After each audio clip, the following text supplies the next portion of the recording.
My topic today is labour shortages and recruitment across the EMS industry and the larger electronics manufacturing community. Nearshoring, trade restrictions, and the rapid expansion of new products for EV, data centres, and other sectors has driven up demand for experienced engineers. Here to discuss this in Tech Talk is one of the most recognised recruitment experts in the business. He provides recruitment services to most of the Tier 2, Tier 3, and Tier 4 manufacturers, and he is recognised to be in the top 1% of recruiters in the USA. His name is Jeremy Vanselous, and he is CEO of a company called the SearchWorks Group. And he'll be joining me right after this.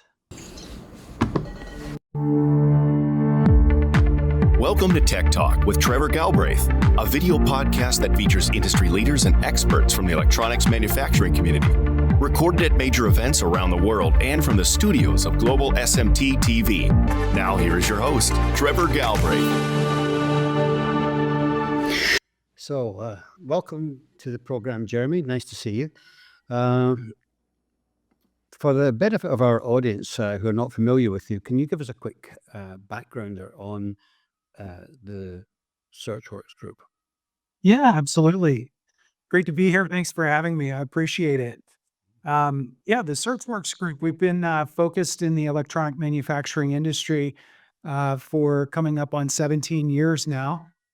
I come with a background from Selectron, where I kind of started my career and was able to spend the first 6 years of my career and kind of fall in love with the EMS industry.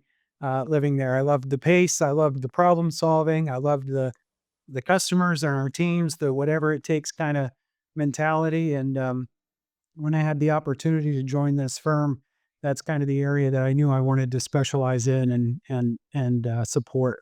Right. Okay. Excellent. So, I mean, there's been an awful lot of talk across the industry about the shortages in the business. Can you break down for us where the actual real skills gap is and what we need to be looking at? Yeah, I don't know if I would solely call it a skills gap. I absolutely there's critical areas of businesses where we need people, skilled talent. But I think it's more of a generational gap across many functions, within the business. So, when we look at the searches that we do for our clients, of course, it is a lot of engineering, production, manufacturing related, but it's also operations, it's sales, it's supply chain, it's quality, and when I refer to the generational gap, I think that this is more of an overarching impact to the business where it's going to cross many functions. Right. So, I mean, it's kind of linked to the number of people that are leaving the industry as well, because there's obviously a lot of people at the moment retiring and starting to leave the industry. Yeah, it's largely, I mean, the workforce is certainly aging out, and it's aging out at a pretty rapid clip. There was a Forbes survey done last year, when we looked at manufacturing specifically. People are retiring at a rate of 30,000 people a month, and they're projected to do that for the next 5 years. So, yeah, it's certainly aging out, and I'm afraid that replacement is just going to take some time to develop as well. Absolutely. And the other end of the spectrum, you've got the fact that the industry is expanding by application with EVs and data centers and all sorts of other technologies coming in on top of what we're already building. So there's going to be an increased need for more more engineers. Exponentially. Yeah. I mean, we see every month, every year, a new product comes to market, an entirely new technology comes to market, or, all of the, you don't see analog anymore, right? There are no more knobs, right? Everything's digital, right? And that's only going to increase. I think I read on that same topic, or on the flip side of that topic, I read another Deloitte article last year too that talked about, while the Forbes article talked about the exodus of, the boomer generation, the Deloitte article was talking about the exponential growth in manufacturing and how that's going to create millions of new jobs over the next 9 years. And that, another 35,000 people per month or new jobs are going to be created for the next 9 years. So you've got, you know, 35,000 new jobs being created with 30,000 people leaving. That combined gap is just very challenging. So I do think there's going to be some pretty intense competition for skilled talent for the foreseeable future. Right, right. And, the structure or the type of jobs, as you alluded to there a moment ago, is changing. I mean, it's all very much software driven now. There's lots of more data involved and other tools to help them with the manufacturing. What methods are you taking when you're recruiting to try and bring in these special candidates? I mean, have you got a specific system that you use? We do. Yeah, I mean, I would say it's a process, complemented by obviously tools and technology. Some of that tools and technology is a proprietary group of, software and databases that we've built over 17 years. We complement that with, commercially available tools, applicant tracking systems, CRMs, sourcing tools. We put all of that together, but then we put our SearchWorks kind of sauce on top of that in terms of how we do and implement our work. I think that's what makes a successful process for us. For a company, when we talk about recruitment or talent attraction strategies, I like to start with retention. Actually, it's often overlooked, right? What's the best way, to avoid the need, other than growth, other than expansion, avoid the need to perhaps backfill. And a lot of that comes from retention strategies. And when you talk about retention strategies, that all falls into, effective leadership, yeah, I mean, there are a lot of things companies can do to kind of better position themselves, right, to attract good talent. Yeah, I think you're absolutely right. I mean, before we started the interview, we were talking about the fact that companies are not quite so fast to lay people off. It used to be in the old days, there was a bit more sort of laying people off when things got a bit slack. But now they try and retain a lot of that talent because it's hard to recruit it again. It certainly is, yeah, and it's only gonna get tougher, for a while. So, I think retention strategies are just too often overlooked. I think, some of the challenges that companies, experience from a recruitment perspective could be avoided, potentially if they did concentrate on retention. But, if you do get to a point, where you have to go outside for talent. I mean, our best advice is, number one, always like make sure you have a reasonable process in place, right? That it's timely, that it's decisive, that it's transparent, and you communicate. You are dealing with people. A good start to that is always to make sure you have consensus first and foremost. We countless examples of getting started on searches where there haven't been consensus, only to find out later that there are differing opinions of what the company needs, and you need to identify that first, define that first, and then you can have a pretty successful, pretty rapid recruitment process. Yeah, absolutely. So, I mean, when you're looking for new talent, are you working with any of the universities or the STEM systems that are started up across the country? That's a good question, and we don't actually, because and we will probably be asked to at some point soon. Mm. When a company engages a firm like ours, they are making an investment, in these people that we bring to them, and normally that type of investment can only be justified in much higher level positions, right? Executive level positions, management level positions. subject matter expert positions. So we rarely get pulled into junior, right? Like um, Mhm. uh, junior positions, typically don't justify, the type of service that we bring. That you bring. Yeah, okay, so you're bringing in really the top end C-suite managers and engineers. Um, are you finding enough of them here, or are you also recruiting them from overseas? That's a good question too.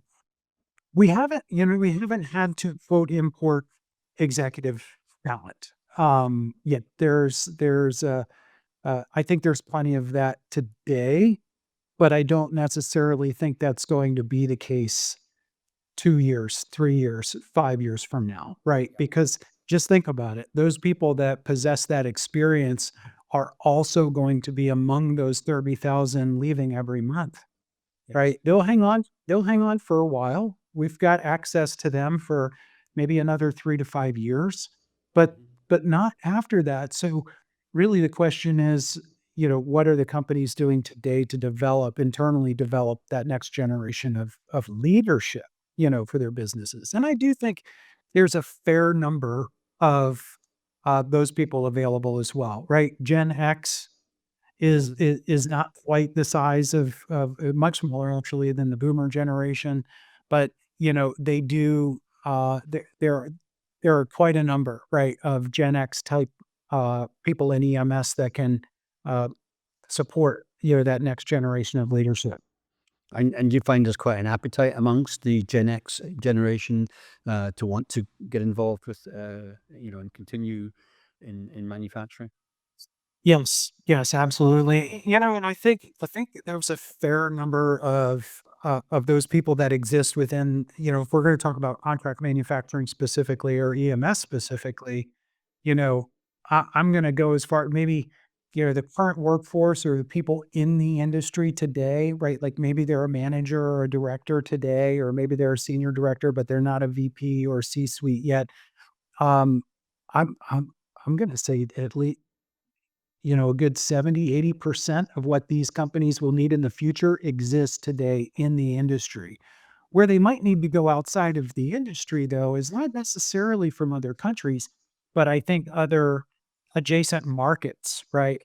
Can you bring someone in from, an aerospace or defense company? Can you bring leadership Right. in from, a med device OEM or some other industrial manufacturing company that possess, the four skills of leadership, right, in each functional area? I think that transition is one that could certainly be made.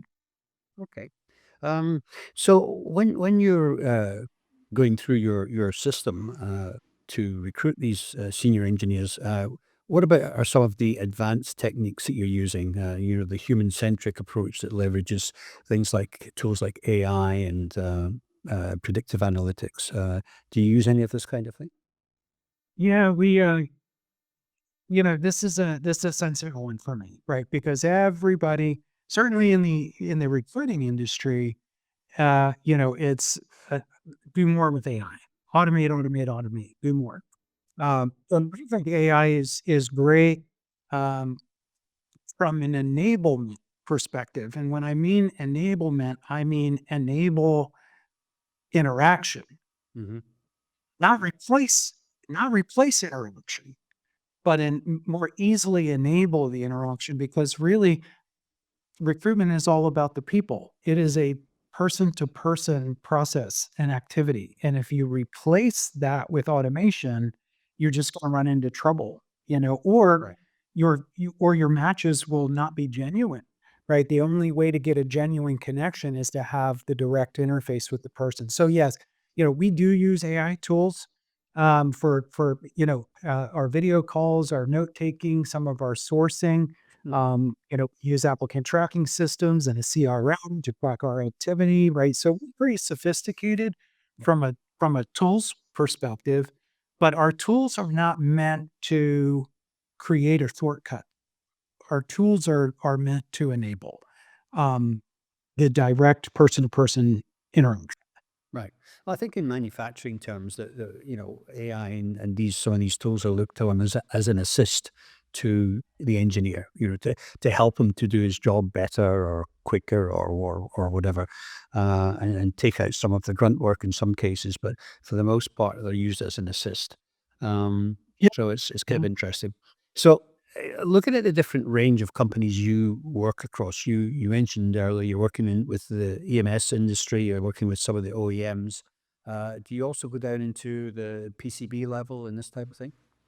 Yeah, thank you for asking that, because that's actually, and these are areas that we are actively expanding into now. I heard a post on LinkedIn just a month or two ago that said, "Hey, SearchWorks is entering new markets," and we are. Yeah. So when you think about markets that are adjacent to our core, which is EMS, you think about PCB, and you think about cable, harness, interconnect.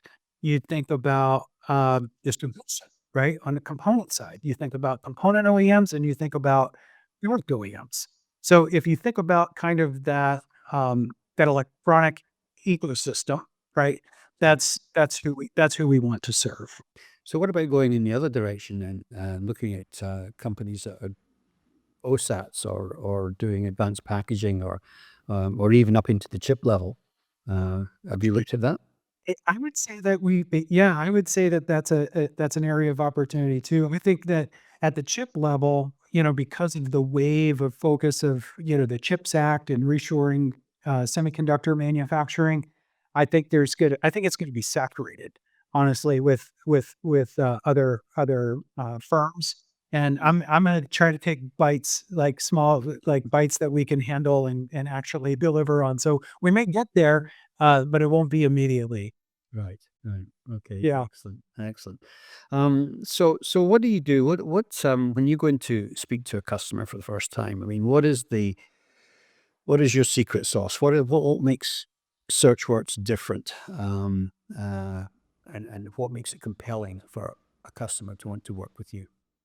Yeah, thank you. Yeah, uh, it all starts with a very thorough needs analysis. We have to sit down and we have to talk with the client about the specific needs.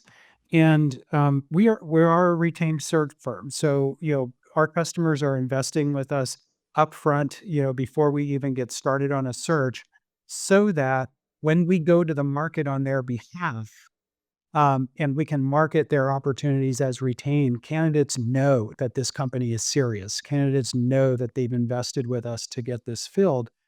And those candidates, they fully expect in a retained service like this that we're going to know every nuance of that company and of that opportunity. So when I come back to that needs analysis, really sitting down and understanding what the company needs. Sometimes, as through that process alone, there are revelations that the company has that they didn't fully understand or expect of themselves. So we can really flush out what an ideal candidate will even look like for a client. So the needs analysis, I think a thorough needs analysis is one differentiator.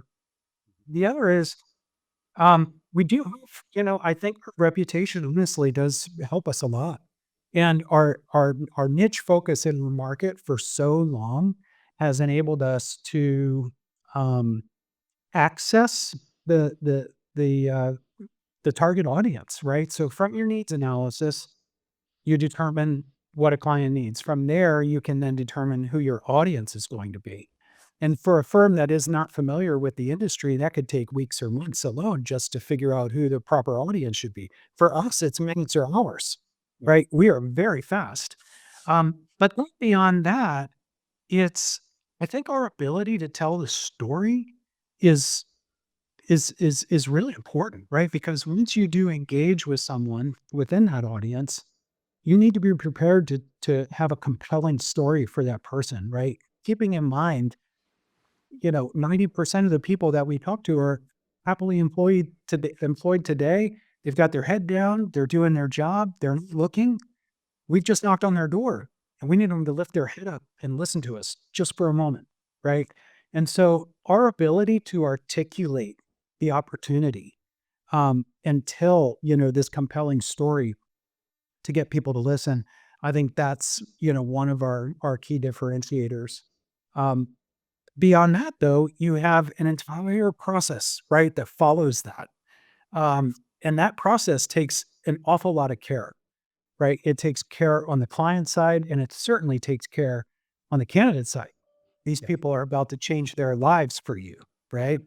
So, how you handle those people, how you care for those people, how you communicate with those people, how you facilitate this entire process, and being aware of our role in this, right? Meaning we're last. The client and the candidate, they are first, right? We are last. So you have to understand your place in it. And if you understand your place in it and that your job is to facilitate, um, then yeah, you'll have good results at the end of it. Yeah. And I mean, our results are pretty impressive. We've got a 90% successful fill rate, right? Like, so 90% of the searches we take on for our clients, we complete. That's Of those incredible. 10% that we don't, about half of those, the client changes their Right. mind, right? Or does something differently themselves. It's not necessarily us. And of those companies that we do work with, 96% of them have come back to us for more work later. So this repeat business from clients is tremendous. And then we also have a 96%, we call it offer to acceptance rate, meaning 96% of the offers that we put out to candidates from our clients are actually accepted. Yes, and not declined. So I think that speaks to the quality, of the work. Yeah. Yeah. Yeah, So I definitely think that having such an innate knowledge of the industry and how it operates and what's really required makes you very, very special. As you say, there are two or three companies doing dedicated recruitment for the EMS industry, but it certainly sounds like you're up there among the top ones. In fact, one of the top 1% in the country, I believe. So congratulations. thank you. And, I want to thank you for coming in and talking to us about SearchWorks today. I love it. Yeah, thank you very much. Anytime I can help contribute, maybe give some value to somebody along the way, we are here. Absolutely. Thank you. That's great. Thank you very much, Jeremy.